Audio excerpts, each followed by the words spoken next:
Sa atong unang pagbasa, dunay duha ka klase sa amahan na ay Dios amahan na asay yawa nga amahan.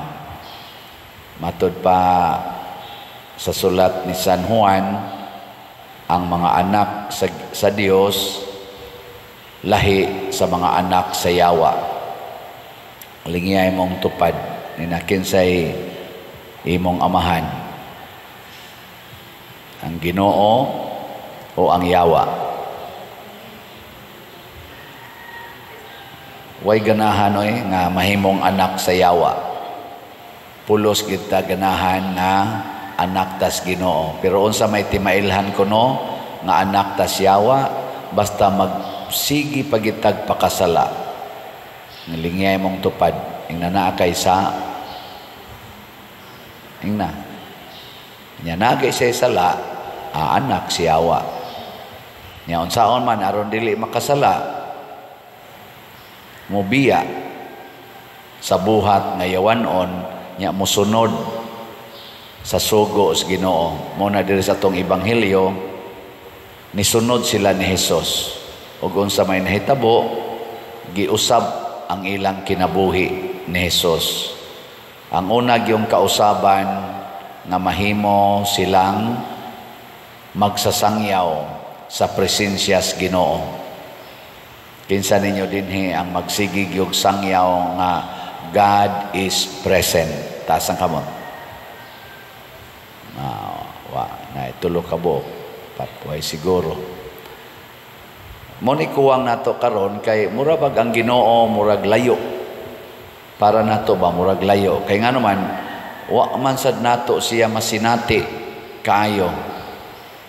Ug unsa may hinungdan, kay di ta ganahan mo puyo sa kinabuhi nga iyang gipuy-an. Pagsunod gyud sa duha, kadto si Felipe mani og si Andres mo'y unang nisunod. Ningon dayon si Jesus, unsa may inyong gipangita? Kanang teacher, asa man ka nagpuyo? Siya nga rin mo, come and see. Ari mo diri og tanawa. Pagkakita nila sa Pinoy-ana ni Jesus, puyo sila tipon kaniya. Wa sila igo ra nilantaw ba? Ana man uli. Ning puyo gyud. Kinsa ninyo ganahan mo puyo kuyog ni Jesus bitasan kamot. Maayo dagan-dagan.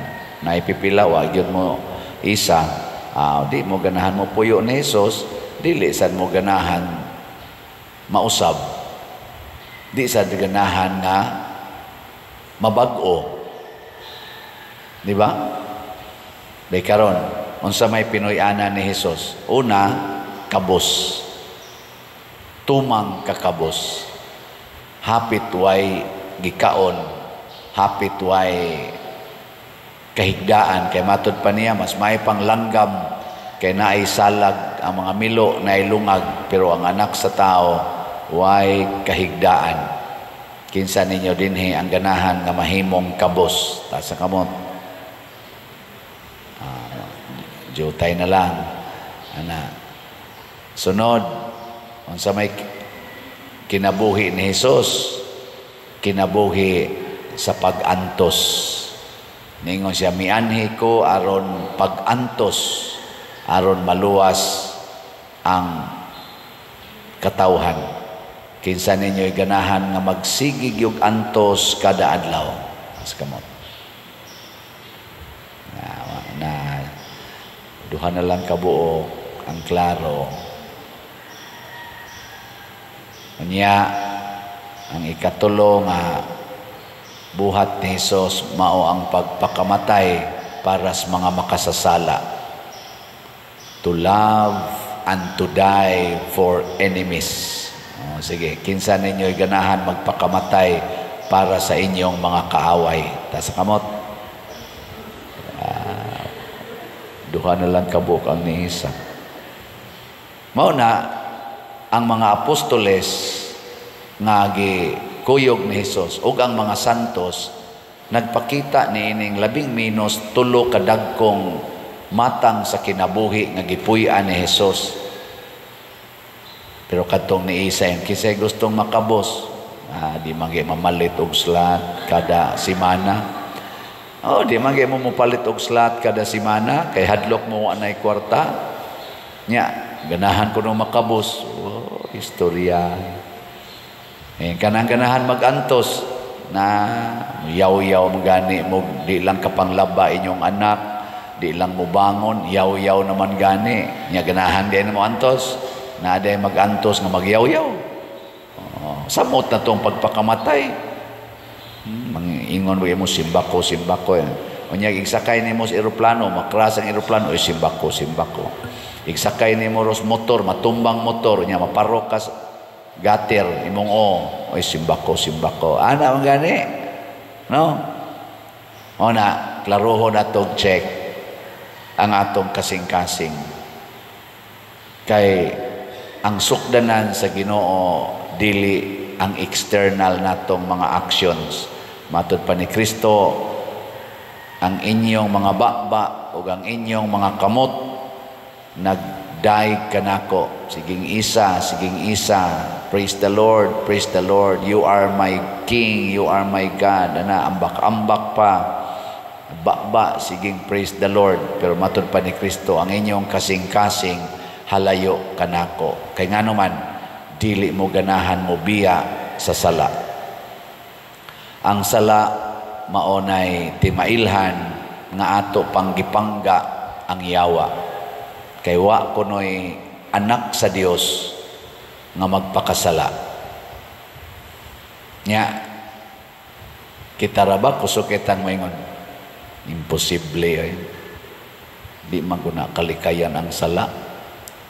Bisa ka na mangumpisal nako kasagaran gyud mingon di man gyud ko kalikay pa der, di gyud malikayan makapabakak gyud ko, di gyud kalikayan makapang muan gyud ko, makapang saba gyud ko, di gyud kalikayan pa der nga maka yaw-yaw gyud ko, pulos gyud di gyud kalikayan. Gihapinan ang daan ba ang atong rason nga di kita willing nga mobiya sa sala. Antong ta akong papa sa una, Papa Sibero, undang nas panabako pa kay makadaot ra ba ng tabako. Siya, amo naman yung kinabuhi. Mauna gini. Sige lagi tabako. Mas stroke, half body, paralyzed, ingnan doktor. Gusto kang madugay-dugay jutay, ayaw nagpanabako. Awa na gin manabako sa papa for 6 years. Hangtod namatay. Ingos papa, pwede raman biyaan ang pagtabako. Nako, kay di kamo biya nga agas ng laway dire, anak ng kamot. Nya maghuwat day ta ana. Maghuwat kita nga magkalisod na tagmayo. Una pa ta mo balik sa Ginoo, kanang mag-ilog na kasi imong ginhawa. Una pa ka mo biya sa sala. Dili. Kay basin o niya, inigtanaw sa Ginoo sa kasing-kasing, dili gyud tinuod nga pagbiya, kung dili nahadlok lang. Nahadlok lang sa kamatayon. Nya dili ba yan na tinuod nga pagbiya kanang tumong nato kahadlok lang nga di malason. Paragod anang mo take og board exam, hadlok bahagbong, nya musimba dayog maayo, hikap dayos mga santos, bit-bit ana mga rosaryuhan. No? Di man na tinuod.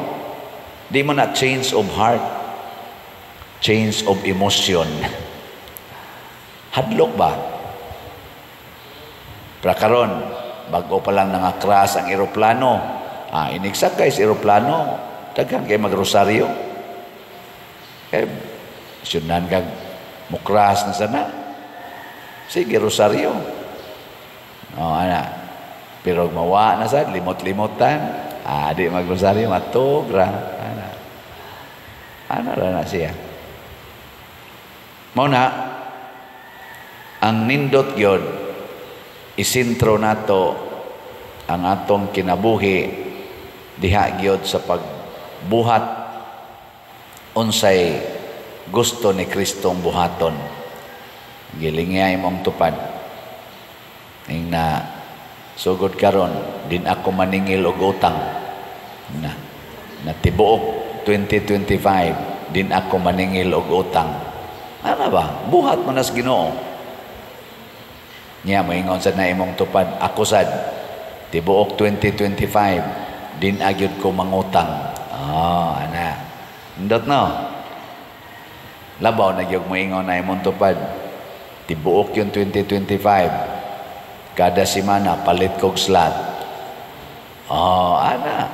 Mo trabaho kag maayo kay mo palit kag slot. Kana mahimo kang kabos, magantos ka o mamatay gyud kas gutom. Nya kinsa may imong kaaway ang kagutom. Di ba? Kontra man gina natong gutom. Way taong ganahan gutom mo noy. Kaon gyud. Kaon. Mo nang tigom yung kwarta para makakaon. Pero dako baya kayo og tabang ang pagpili nga mag-fasting. Kana bang pagbiya sa pagkaon, bisag naa kay ikapalit, bisag naay pagkaon sa imong atubangan, nya moingon ka, di lang sako. Kay mag-fasting ko. Kana dako kay da ikatabang maghatag nag-strength. Hinomdo mo ni Jesus, iya yung gipili nga mag-fasting og 40 days, 40 nights. Nya giadto din sa siyawa. Available man pagkaon kay gamhanan man siya ingong yawa. Kining bato himo ang pan. Gamhanan gud ka. Unsa may gitubag ni Jesus? Nomdo mo. Unsa to yang tubag? Wa man sa demo kay nomdom. Katubang gitintal siya dito bas kuan ba? Ingon din siya. Dili mabuhi ang tao sa pan lamang apan sa matag pulong nagikan sa baba sa Dios. Wa mabuntog sa yawa, wa matintal sa yawa si Jesus kay wa siya mag-apas anang pagkaon. Muna ang atong kwarta kung gamito nato sa pagtabang sa uban, bahalag wa natay kaon, maglisod ang yawa og tintal nato.